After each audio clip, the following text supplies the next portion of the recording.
Protests and strikes have become common among the country's workforce.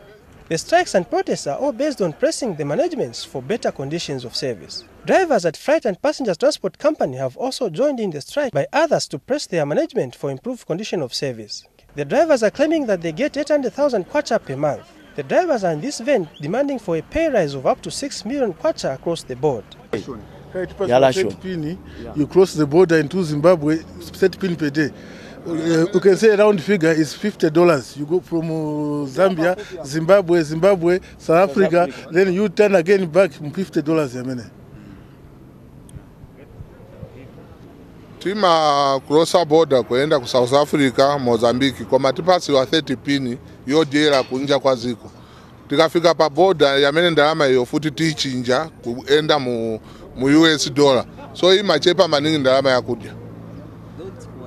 Tikinyamula katundu osiyana ise bamene ndise madriver futi tinkaba malonda boyanganira katundu usiku. Kwa matilandira 800 kwacha. Basic salary.